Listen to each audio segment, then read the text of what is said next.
நான் என்ன பண்ண போறேன், என் கப்பல் வந்து பாத்தீங்கன்னாக்க இந்த இடத்துல நான் லோகோன்னு சொல்லிட்டு ஒரு ஒரு போட்டோ ஒன்று வச்சிருந்தேன். ஓகேங்களா? ஸோ இது என்ன பண்ண போறேன், அப்லோட் இமேஜ் அப்படின்றத கொடுத்துட்றேன். ஓகேங்களா? நான் அப்லோட் இமேஜ் கொடுத்ததும் இப்போ எனக்கு என்ன ஆகும், டைரெக்டா வந்து என்னுடைய ஃபைலுக்கு கொண்டு போயிடும். ஸோ நீங்க எந்த ஃபைல்ல உங்களுடைய இமேஜ் வச்சிருக்கீங்க பாருங்க. அது உள்ள பார்த்ததும் நான் மியூசிக்ஸ்ல வந்து பார்த்தீங்கன்னாக்கா நான் லோகோ வச்சுக்கிறேன். ஸோ இதை டபுள் கிளிக் பண்ணதும் எனக்கு ஆட்டோமேட்டிக்லி இது உள்ள சென்ட் ஆயிடும். ஓகே, வந்துருச்சா?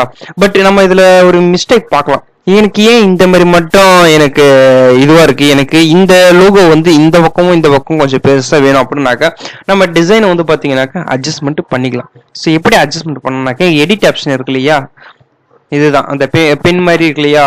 ஸோ அதை நீங்க கொடுத்ததும் உங்களுக்கு வந்து சைஸ் இன்க்ரீசிங் எல்லாமே எப்படி வேணும்னு சொல்லிட்டு இங்க சைட்ல வந்து பாத்தீங்கன்னாக்கா உங்களுக்கு அது ஷோ ஆகும். ஸோ இங்க லோடிங் ஆயிட்டு இருக்குன்னு நினைக்கிறேன். ஓகே, நான் என்ன பண்ண போறேன், கொஞ்சம் பெருசுப்படுத்திக்கிறேன். அங்க பாருங்க, எனக்கு பெருசாகுது.